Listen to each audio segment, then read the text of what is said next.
And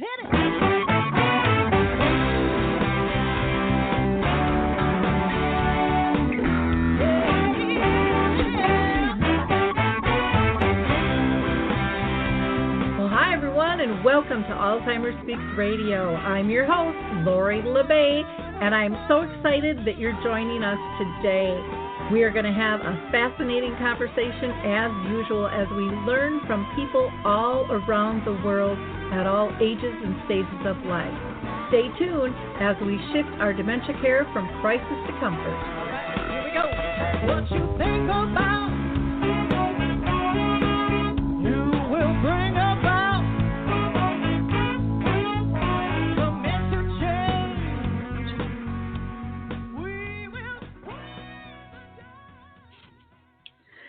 Well, hello, everyone, and welcome to Alzheimer Speaks Radio. I hope you enjoyed our opening music. It's called Clarion Call by the Mark Arneson Band featuring Maya Dore, and you can download it on any of your favorite music platforms if you'd like. For those of you that are new to our show, we're about sound news, not just sound bites. Our goal is to raise voices big and small all around the world, from those diagnosed to those who care and serve them, to advocates and researchers, and so much more. And today is a live show, and so feel free to call in and join the conversation. We only ask that our tones stay respectful and on topic.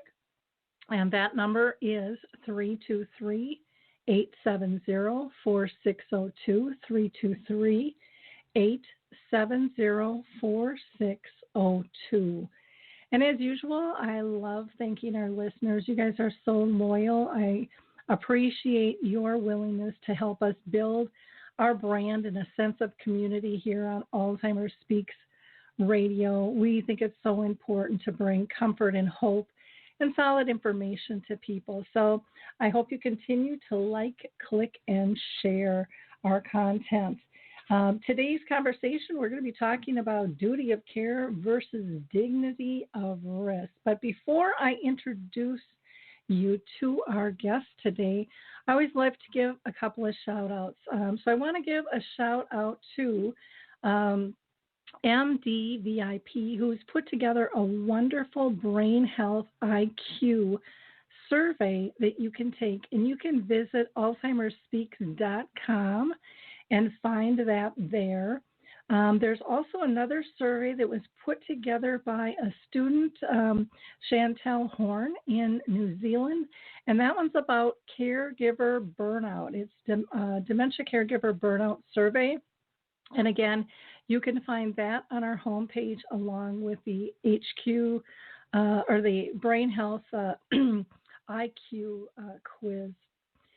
And let's see, Music First and Choral Health are still, I am just tripping on my words today. I got to tell you, I was really sick over the weekend, and I am just still bouncing back, so I have to apologize. Choral Health is still doing amazing work and allowing people to download Music First and Choral Faith from their website. You can just go to Choral, CORO Health.com to download both of those apps for free. And then, of course, there is the Memory Cafe directory where you can find out where there are virtual cafes up and coming. And again, you don't have to be in the area to join one of those cafes. So just go to memorycafedirectory.com.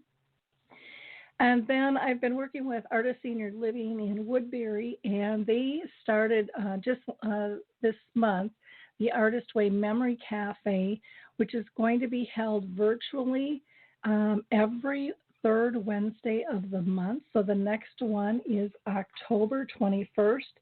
And again, you can find information on that by going to alzheimerspeaks.com. So before I shuffle off here, I do want to give a shout out just to some of our recent shows. Well, again, we had one on brain health. We had an open mic, which was a lot of fun. And then we did two on an audio play called the Forgiving and Forgetting. One was a 90-minute play. The other one had the cast. So you can find those on just on our homepage. Just scroll down, and then some of our upcoming shows. We're going to have one on estate planning, emergency protocols. We're going to have Maria's Place back with us, and so you can look forward to those. Maria's Place is full of wonderful activities. Last I want to do is just give a Foot Bar Walker just a moment to tell us a little bit about them.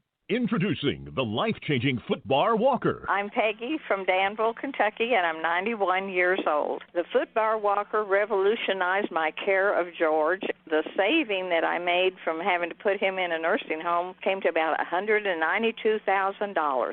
The Foot Bar Walker opens and closes just like a standard walker. The only thing that is different is the top bar and the foot bar. Does that ever make a difference? Does someone you love use a walker? Do they struggle to get up from a seated position? Are you a caregiver dealing with physical pain and stress as you help your patient? The Foot Bar Walker was designed to assist not only the patient, but also the caregiver. Patients have more control standing up, and no lifting from the caregiver is required. See how it works at thefootbarwalker.com. That's thefootbarwalker.com. Peggy, would you recommend the Foot Bar Walker? Do I ever? I would not be in the health that I'm in today at this age had it not been for the Foot Bar Walker.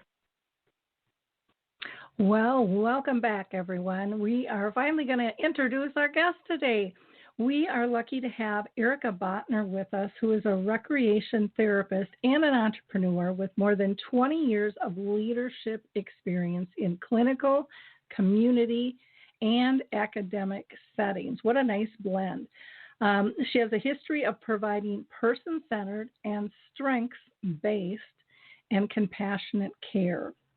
Erica is committed to changing the narrative of disability, aging, and dementia through direct service, training, workshops, which facilitate optimal living and aging for her participants. So welcome, Erica. How are you doing today?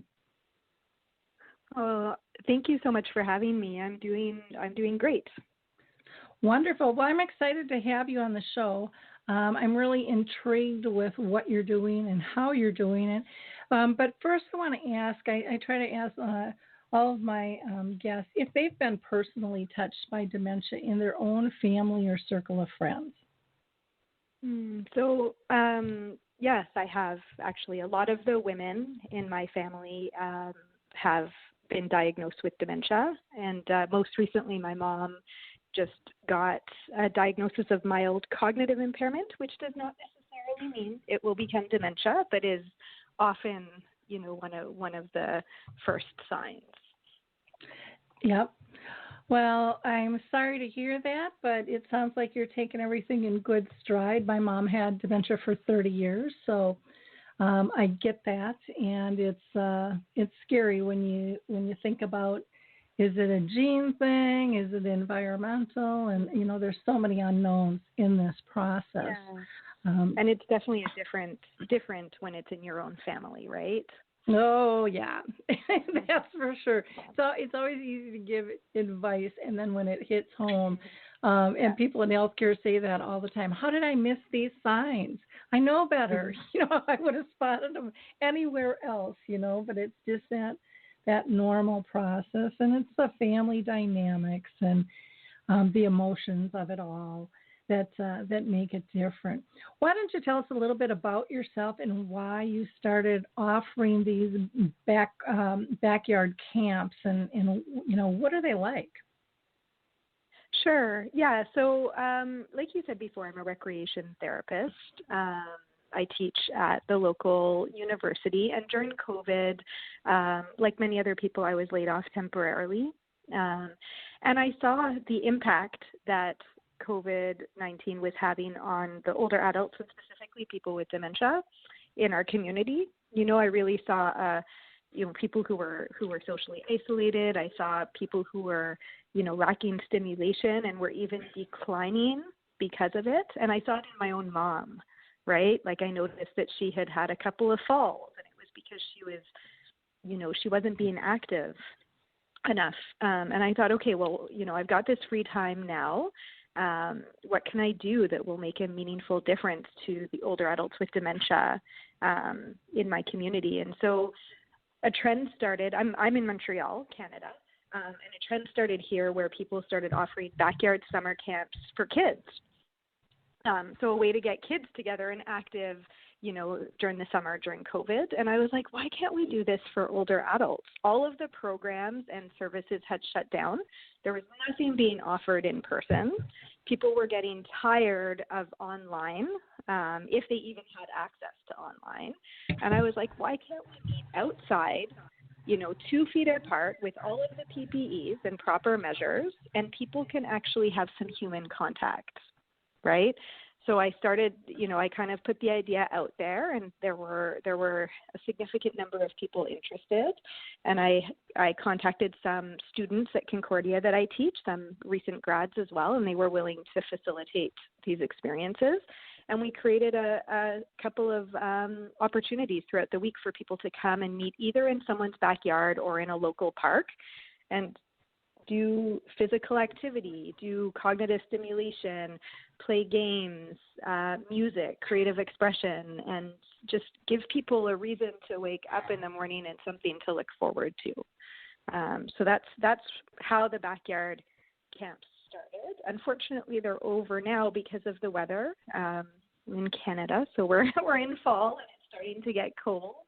And also we're in a second we're in what's considered a red zone. Wave 2 is happening, and so we're being asked to limit contact again for the next 28 days. It's I think fall is really going to be hard in winter because when people were at least able to get outside, it made such a big difference. I'm in Minnesota, so again, right now it's in the 50s. Here, I think I believe that's what it is. I haven't been outside today or really looked, but that's what they were talking. We were going to kind of go into this cold mode again, and I don't know how people are going to hold on without having that social contact. It's so vitally important. I know there's been a lot done through the virtual contact, but just being able to get out and physically move and see people and interact in a safe manner is really a tough thing. I want to ask you, what would have been some of the challenges for people with dementia during COVID, and what types of things do you recommend to help them? Yeah, that's a great question. And I don't really like to focus too much on the challenges because it doesn't necessarily help to move things forward, but we do need to acknowledge them, I think, and to start thinking of solutions, right? And clearly, COVID has had a devastating impact on the well-being of many older adults with dementia, their families, and even the staff members that work with them. Here, they've called it a public health crisis, but I think it's also been a humanitarian crisis. And, I think there's been a lot of challenges, whether you live at home in the community or whether you live in a long-term care facility. Like I said before, there's the social isolation and the loneliness, which they actually say is as dangerous as smoking 15 cigarettes a day. Which is huge. It has huge effects on social, emotional, and physical health, right? We need human contact, and older adults were told don't visit your kids, don't visit your grandkids, stay inside, right? And I think, talking about we're focusing on older adults with dementia, but one of the things that happened, at least here in Montreal, is they made a blanket statement that everyone over the age of 65 should self-isolate. And not everyone over the age of 65 is in the same situation. We have some 65-year-olds who are healthy and vibrant and active, who really felt like, they could see their grandkids in a safe way, right? Not everyone is in the same, precarious situation that puts them at higher risk. Other challenges are, lack of stimulation, right? So just by not being active physically, cognitively, socially, we lose mobility, we lose cognition. I've heard people say things like my mom is a shell of who they were before COVID, and, people saying I've literally done nothing for the last 6 months, right?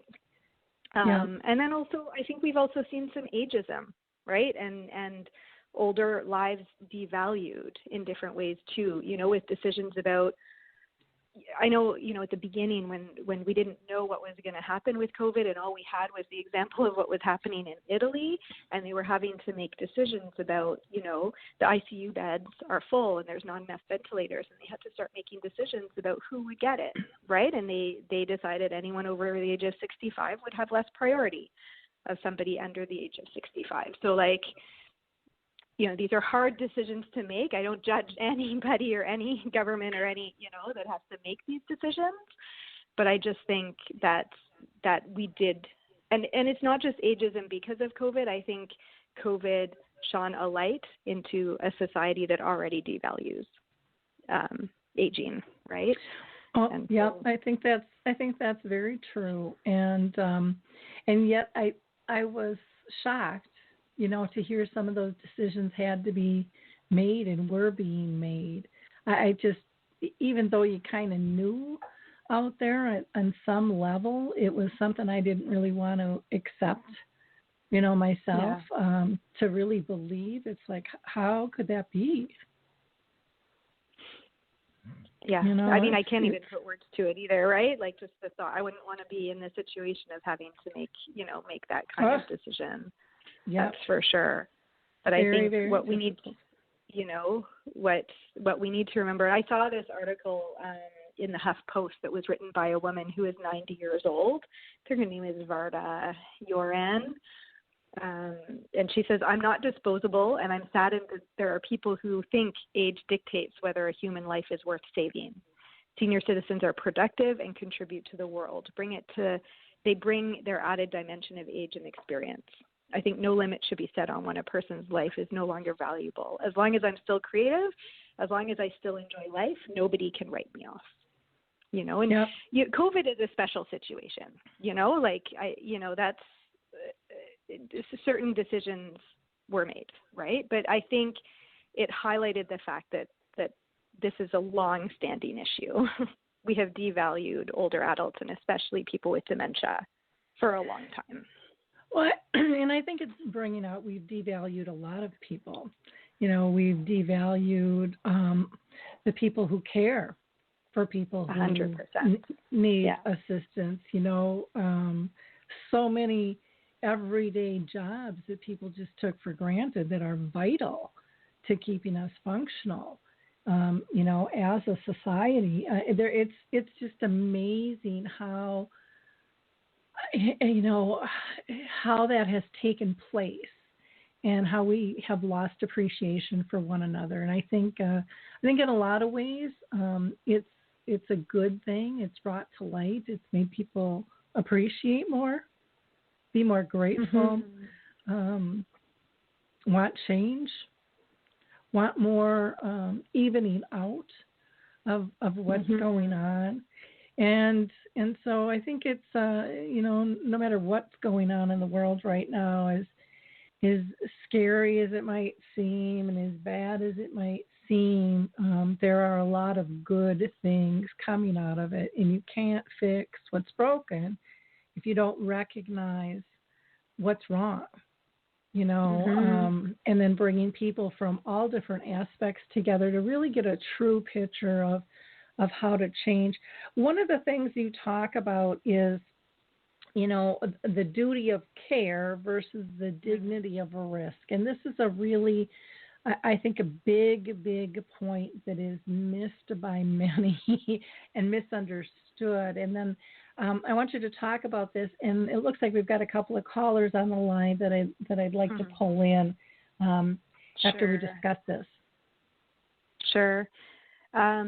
So really, I mean, when we're talking about duty of care versus dignity of risk, I'm really thinking of safety versus joy, right? And safety is so important, hugely important, right? We need to keep people safe, but it can't be the only consideration, because if our only focus is on keeping people safe, we're limiting their opportunities for meaningful experiences and joy and quality of life. We had a conference here, a virtual conference a couple of weeks ago, and Dr. Pat Armstrong, who has done some research, some international research on promising practices in long-term care, she said a life without risk wouldn't really be much fun at all. I'm not even sure if it would be considered living, right?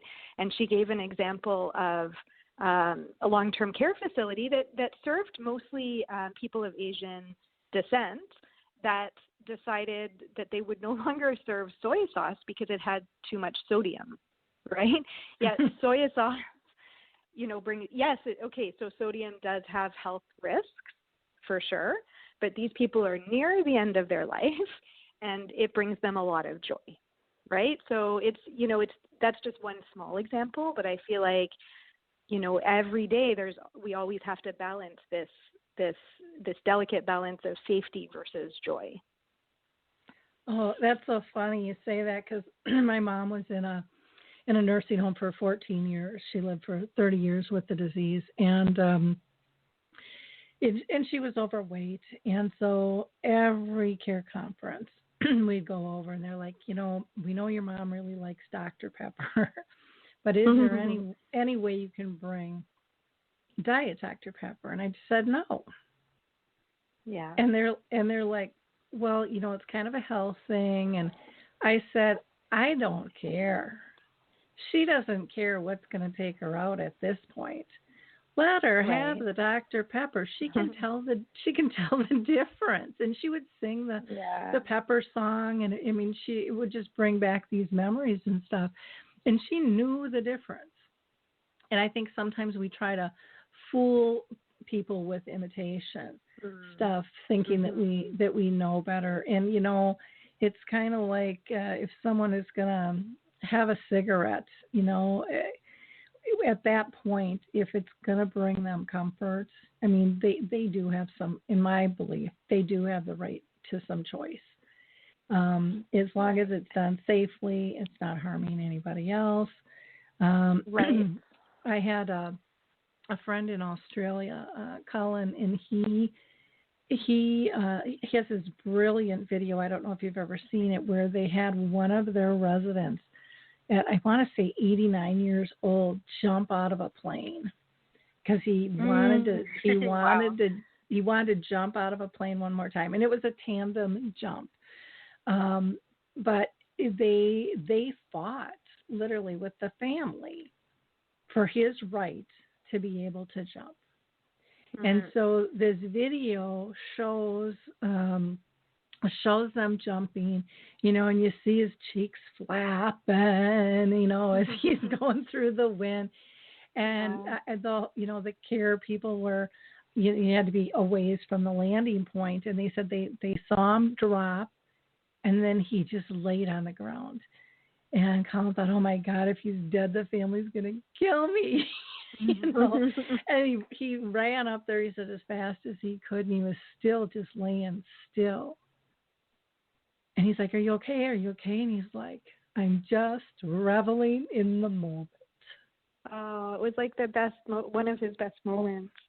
Yep. Yeah. Because he was a jumper in the Army, or the Air Force, not in the Army. And it was just this, he said it was just this most beautiful moment in the smile on his face. And I'm getting teary-eyed. Just visualizing, I'm getting teary-eyed just thinking about it. Yeah. Just visualizing him, watching this video, the power of it, and to withhold that from somebody is, in my opinion, just not right. It's just not right. Because of life. And so I was just going to say, and so what is the goal of it all? Is it to prolong life as long as possible, or is it to actually live? Yep. Right? And look, you cannot live without some kind of risk, right? Like there's an element of risk, even like no matter how well you've planned something, right? There's an element in risk in every single thing. So to me, it comes down to like, is our goal to prolong life as long as possible? Duty of care, take no risks, do no harm, or is it to embrace living, put living first? Well, exactly, and especially when COVID has brought out this thing of, we have to weigh out who's going to get what. Then let people live fully, and I just I feel really strongly about that, but that's me. But let me pull in one of the callers here. I believe this is Kate Lau. Let me see here. Kate, I believe you are live and on the air. Yes, I'm alive. On the air. And Janice, are you there? I didn't pull her in yet. I thought we'd talk to you one at a time so we don't talk over too much. Right, because Janice has a teleconference shortly, so I will just let her go first. Okay, let me pull then. Janice, you are live and on the air. Hi, welcome. Well, hey there. Hi. Thank you for having me. This is really, really great. I have had the pleasure and honor of meeting Lori, and such great work you're doing. And, of course, Kate is my dear friend and my sister, and love her so much.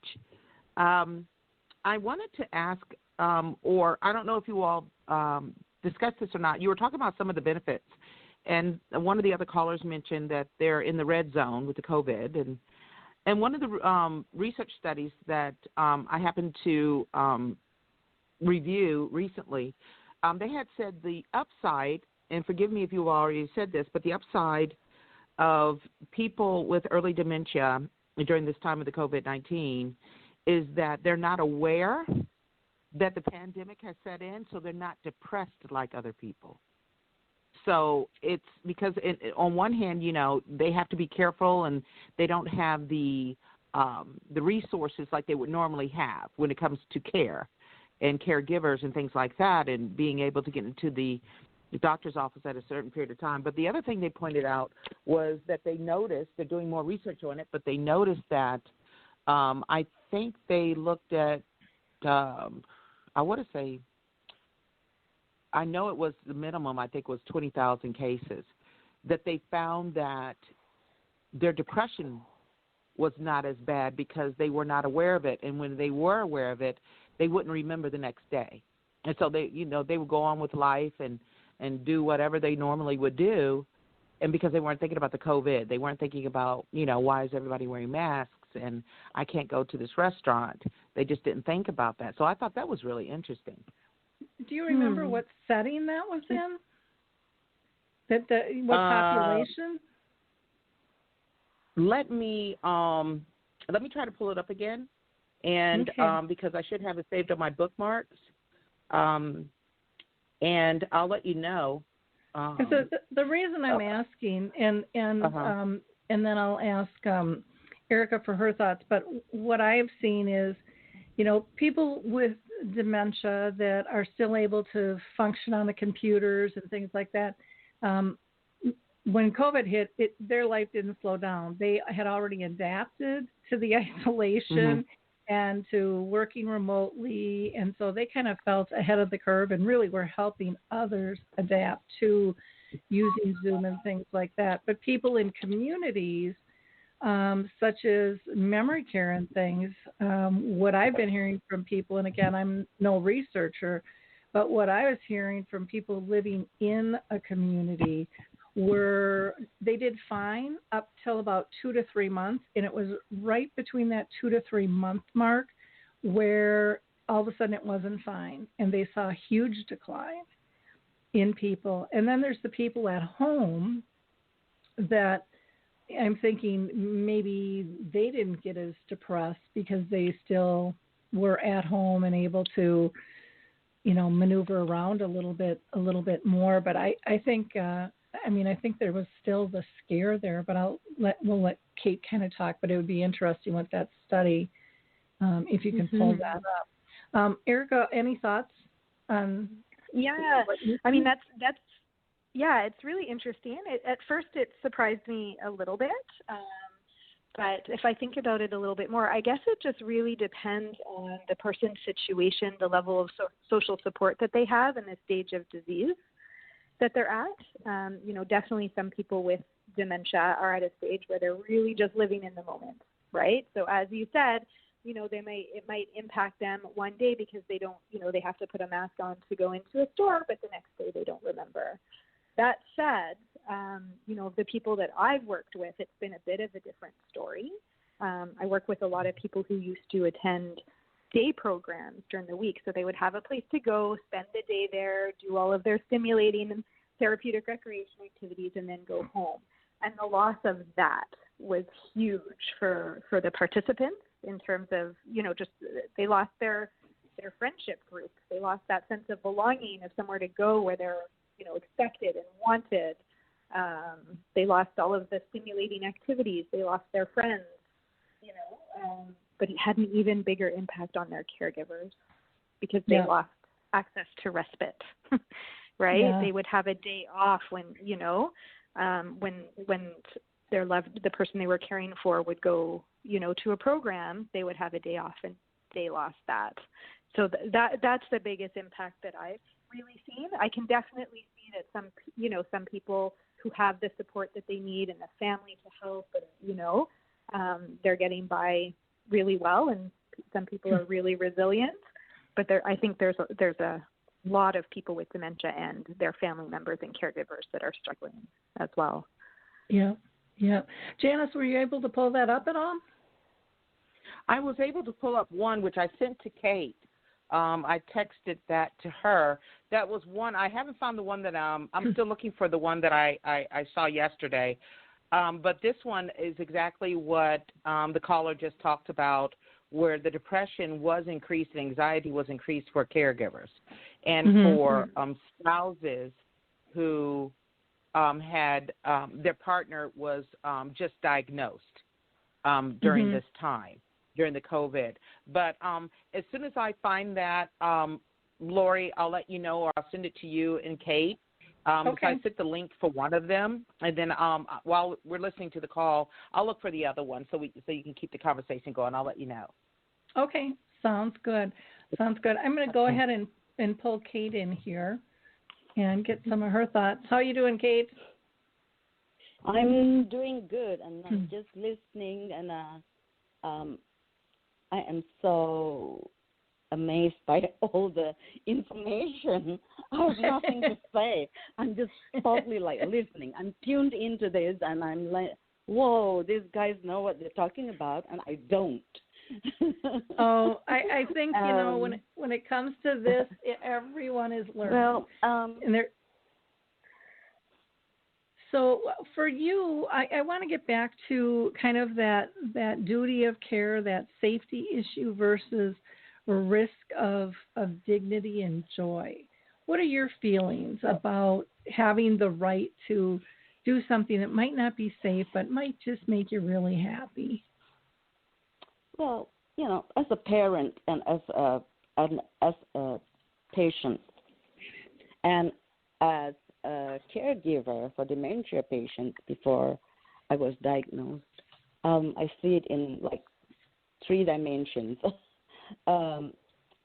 It is like, okay, I see my kids or grandkids. They want to jump off something, and I say, well, okay, be careful, you might get hurt. But they want to do it so bad. Please, Nana, can I do it? I say, you might get hurt, but I'll let them. I'm watching, but I'll let them because they want to do it so bad. It's my duty to watch them, but I still want to give them the dignity of choice to jump or to do whatever it is that they want to do, or to go on the slide, And that's their right. That's their dignity, okay? And then when they do it, and there's so much joy that comes out of it, right? Then what do you get? There's so much love, and there's so much freedom, and there's, but it's my duty, and I give them the dignity to do it. So actually, you can't separate the two. You have to work with those two hand in hand, even in caregiving. Yeah, I think of my little granddaughter when she gets hurt. I mean, she's like a little tomboy, but give her a Band-Aid, takes away those tears, and she just, she wears them as badges of honor, and she's right back at it again. Right. And I think that's kind of how we live. We learn that way. But there are some things like food choices and things where it might not be a good dietary choice because of whatever. But is that of value at that point in the disease? Or would you rather just eat what you want to eat? Well,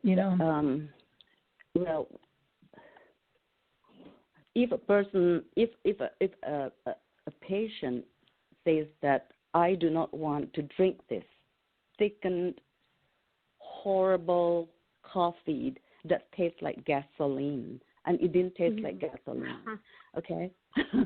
I'm sure it didn't. It's worse, maybe, and we don't want the patient to choke, okay? Yeah. So I will say, all right, you sure? Yes. So would you want to eat something? So we'll give pureed food. Different approach, but she eats something. But that is my duty to make sure that my patient eats something, I think. And it's giving her some dignity to say that she does not want to drink that nasty thickened coffee. She can say no. Yep. You know what I mean? Yeah. So where does one end and where does one begin? Yeah, there's also, pardon me. Oh, I was just going to say there's so many daily choices about that from, and we're starting to see some of that in the care culture in long-term care. And is that rolling over to home? Sometimes I don't think so when I talk with some of the care partners, where they're saying, okay, somebody doesn't want to go to bed at the time they used to go to bed. Somebody wants to sleep in longer. Somebody doesn't want to take a shower every single day. Or mornings or evenings are better for them. And their, communities have found, many of them, that it's easier to change and go with their new normal instead of making them follow a routine. And I know sometimes when I talk with families, they're like, but we follow a routine. And I'll never forget Harry Urban's comment, who's living with dementia. And he says, but whose routine is it? It's not ours. We're the one with the cognitive decline. So we need to follow the person with dementia's routine and try to honor and respect that as much as possible. Erica, what do you see about culture change in long-term care and the impact as a whole? Oh gosh, that's a huge question. But I think it is, just going back to the conversation quickly, and I'll lead that into my answer. It's because you asked when does one end and when does one begin, and I don't think think it's black and white, right?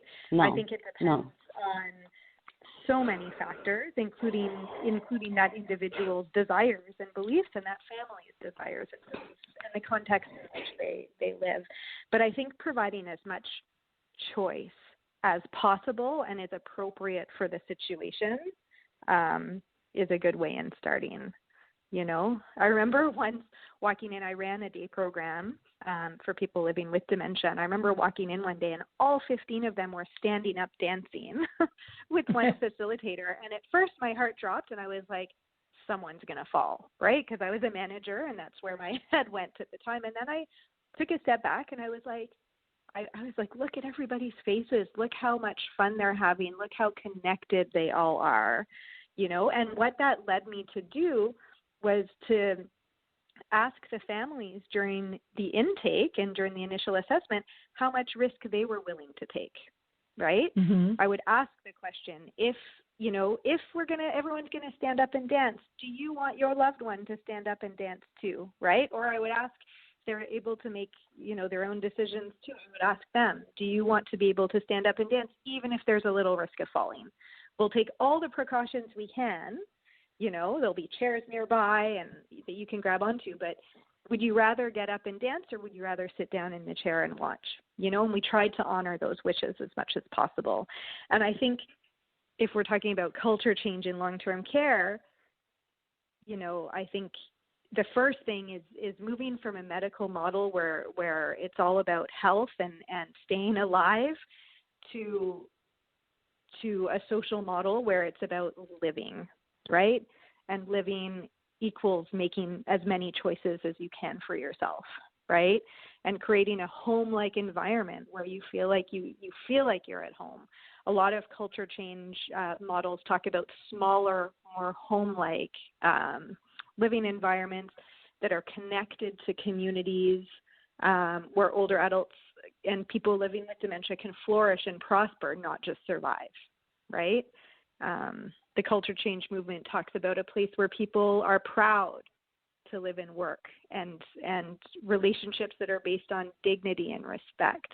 I love hearing, instead of talking about like a caregiver and a care recipient, I love talking about the idea of care partners, right? Mm-hmm. So where everybody, including, the older adult, the family members, the people who work on the front lines, the housekeepers, the people providing the recreation, the people cooking the meals, all of these people are integral members of a long-term care facility and need to be connected in a relationship based on dignity and respect, And then the other big item related to long-term care facilities is that decision-making has to be not hierarchical. It can't be, these top CEOs. I don't know what the situation is like in where you are, but in Canada, we have a lot of for-profit long-term care facilities and a lot of, people at the top who are making all these decisions that affect everyone,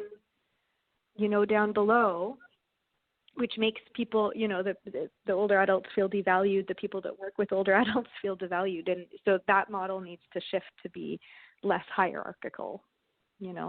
Those are some of the things that come to my mind when I think of culture change in long-term care. Yeah. Have you ever seen a video or read any information on the butterfly model? Yeah, I definitely have. I've been to a conference where I've heard a presentation about it. Yeah. Mm-hmm. Yeah, it's pretty remarkable because it hits all of those things about, healthy living and staying alive or being social and actually being alive. It's home-like, It's smaller environments. People are really proud to engage. They analyze that risk of joy or not having it and the whole dignity, and they don't even call their clients, they're not residents, they're family members. They consider themselves all family members. The staff wear pajamas at night, so it triggers them to see it's nighttime, versus, them up and around. Well, if they're up and around, I should still be up and around. Why am I going to bed?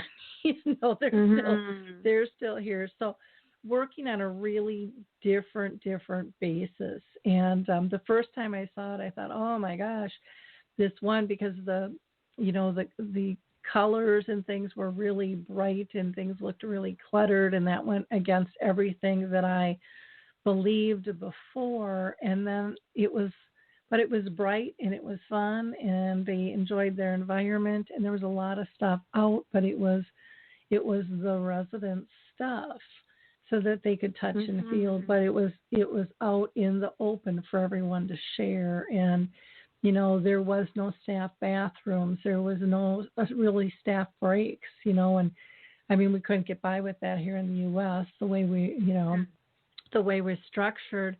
Their dementia training wasn't the normal dementia training. It was vulnerability training, and staff had to sit down and say, what are they vulnerable about? And they had to break open to the other staff that they're dealing with in order to be part of that family. I mean, it was really powerful, but their staff retention was much higher.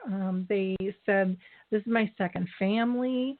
You know, I come here on my day off because I just want to. Mm-hmm. You know, those are beautiful. things you don't hear a lot on there. I'm just going to pop back to Janice and see if she's still there and if she might have found that article or not.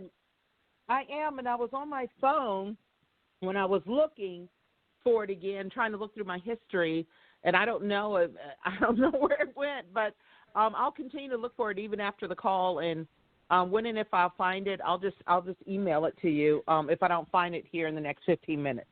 Okay, not a problem. Not a problem. Sorry about that. Well, that's okay.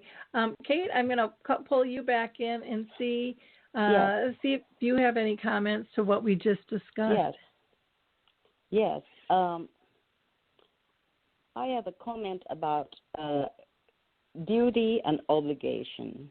I come from a country and where there's a 3-generational family, living in the same house, or, we're scattered in another house that's 3-generational.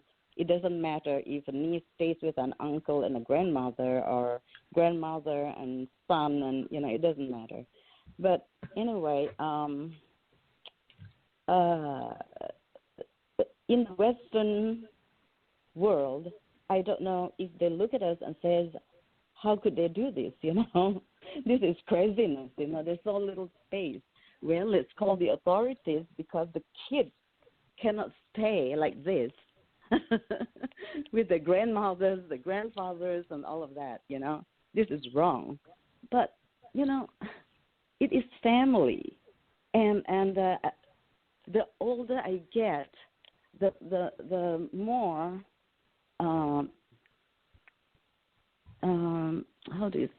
I notice my progression, and I miss my family, and I miss the care I would get if I were at home, because every now and then my nephew would text me and say, my sister is not well, and my niece is taking her to chemotherapy or this and that, and tomorrow so and so will go and cook for her. And I went like, oh gosh, how nice, and I don't get any of this.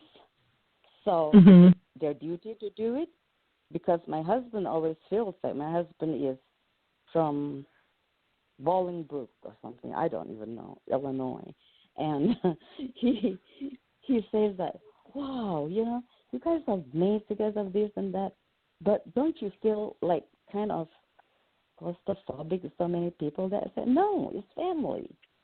So I just feel like, no, it's not duty. He always thinks that, well, my son's the oldest, so it's my son's duty to provide for everything for me. No, it is not anymore. Maybe during my great-great-grandfather's time, and it is not an obligation. My son would send me things, would send me air tickets or whatever. It's not out of duty or obligation. It's out of love. Yeah. Okay, and as our parents get older, they require more care, and the phase of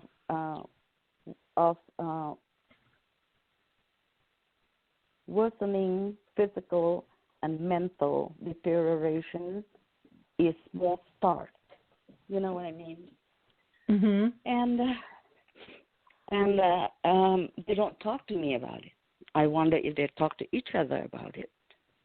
But in my husband's family, they just do not. Zero talk about their dad, who had a heart attack 3 times last year, who had other, cancer and in remission. No talk about that. So I was thinking, so who is going to take care of him? Me? Okay, fine. But back home, there'll be a host of relatives, families, in-laws. My sister-in-law would be like running all over the place doing, there's so much of that. And I heard who was talking about family care and such a little while ago, and pajamas and stuff. That's just care. Yeah. And, it's more happy and it's long-term, and I don't see loss of dignity. Grandma is still grandma, and we had a lot of laughter, and Grandma laughs with us because she still recognizes some of us maybe. God knows who she thought I was, My dad thought that I was a watermelon a lot of time, and he gets so mad because he couldn't say my name, but still there is love. We're all surrounded by love. And my son wants me to go home and visit, but he doesn't want to go with me. He says that he wants to see if I can do it because my mom's very strong. My mom can do it. My mom ran away 2 years ago. She took a student bus from University of Illinois, went to an FTD conference in Chicago. Nobody knew until she came back at midnight. Oh, gosh. Okay, but Malaysia is quite far away, Chris. He said, I'll put you on the direct flight. I said, oh, dear, I don't think so. Not anymore. It's interesting. It really is. I don't remember, honestly, I don't remember care in a nursing facility back home because it's been a long time. But when I was there, I remember visiting nursing facilities, and there's a lot of sitting outdoors with old people, nurses sitting outdoors. Yeah, enjoying the sunshine or whatever and talking. And I don't remember passing a lot of medication around and indoor things. That's all I can say. Okay. Well, Well, I appreciate you adding to the conversation, Kate. I want to ask Erica one question because I can't believe our hour is almost up here, and that is if you can, because not all of our audience probably knows what the role of a recreation therapist is. Oh, sure. So a recreation therapy is an allied health professional like occupational therapy, physiotherapy, social work, but the intervention that we use is recreation and leisure and meaningful activities. So if you think about what recreation and leisure is, it's really about freely chosen activities that bring you joy. Right? What do you do in your free time that makes you feel good? Now, certainly as we get older and, if we have a diagnosis of dementia, we start to experience barriers to these activities. So a recreation therapist will help to adapt the activities so that you can continue doing them or help you choose other activities that will fill the same need, and still be meaningful and purposeful. And so if we're looking at leisure is one area where people still have the opportunity to choose and make choices about how they spend their time, and it can be intrinsically motivating, then I think it also has a vital role to play in changing the culture of aging, dementia, and how we care and provide services for older adults. And I love that this idea of care came up before because we're talking about changing the culture of long-term care, but I think it's about changing the culture of care and how we care for each other, whether it's within families, and I know that has declined over the decades, with families moving across the country, and living far away, how we care for people who still want to stay living at home for as long as possible, in addition to things around long-term care. Yeah, I agree. In fact, my tagline is shifting dementia care from crisis to comfort around the world. Because I just, That's great. my my mom's been gone 6 years and lived with the disease for 30, and I was just shocked how disconnected we all were, and how voices of those with dementia wasn't being raised, and how families weren't really being communicated with, they were being communicated at, and they only given certain pieces that people thought would suit them best, and we weren't even allowing families to make choices, let alone people with dementia. And so we've come a long, long ways in the 10 years I've been in this space, but it's still, when you look at where we have to go, it's a baby step. Same with the disease has been around 100 years, and we are still at the baby step stage of even knowing about the various types of dementia and how to suit it. And I think one of the best ways that we can increase our response to get supportive services to people is to talk to people at all levels and realize that everybody's opinion counts, their insights matter, and they're important. Because, once we really take in that, there's a saying out there, once you've seen one person with dementia, you've seen one. But we have to live and breathe that, because we're still trying to put people in boxes, going, well, you're supposed to be like this. Well, sorry, my diagnosis isn't progressing like that, And I mean, some of these people living with the disease, and Kate knows this very well, they get bullied because they're not progressing fast enough, because somebody else's husband or spouse isn't able to do that anymore. So you must be faking it. I mean, there's so many levels of culture change that need to change. The usage of our words, even from caregiver to care partner, care companion, make a difference in how we perceive things. Building the team, like you had mentioned, that everybody in every position has a piece. They have a voice. They have an effect in terms of care in a community and in a society. And I think we really, I think our society as a whole has, through the pandemic, has brought up to a lot of people that, hey, maybe living together with family isn't so bad, where Kate was talking earlier. I have a house, and my daughter and her husband and their two kids, and actually Steve's dad live with me. And people go, well, that's really weird. And I'm like, it's really nice. We all get along. There's plenty of space. Everybody's got their privacy.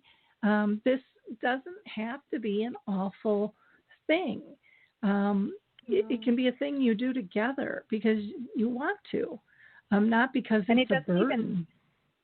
And it doesn't, exactly. It's not a duty or an obligation, but it doesn't even have to be within families too. There's a trend now for intergenerational living opportunities not within families. So like an older couple might bring in, a young single mom and her child, and they will live together and create a little community and help each other out and support each other, Yeah. Yeah, it's very important. Well, we only have about 90 seconds left, so I want to make sure that we get your information to people. Sure. Erica, contact information is her. Well, why don't you go ahead and give it? You can probably say it better and quicker than I can. Sure.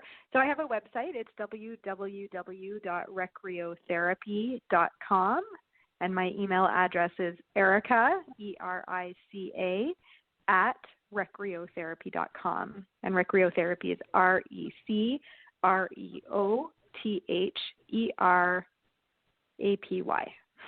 Wonderful. Well, I really appreciate the time you spent with us today in sharing the work that you're doing and, continuing trying to shift care culture. And I just want to, again, thank Kate and Janice both for calling in. Appreciate you both spending time with us. So thank you so much. Absolutely. I enjoyed it. Great. And for our listeners, I just want to, again, thank you both thank you both. I think there's probably more than two of you out there. Like I said, I am getting over being sick. But thank you all, and I appreciate your likes, clicks, and shares. We'll see you soon. Bye now. Thank you. Thanks for having me.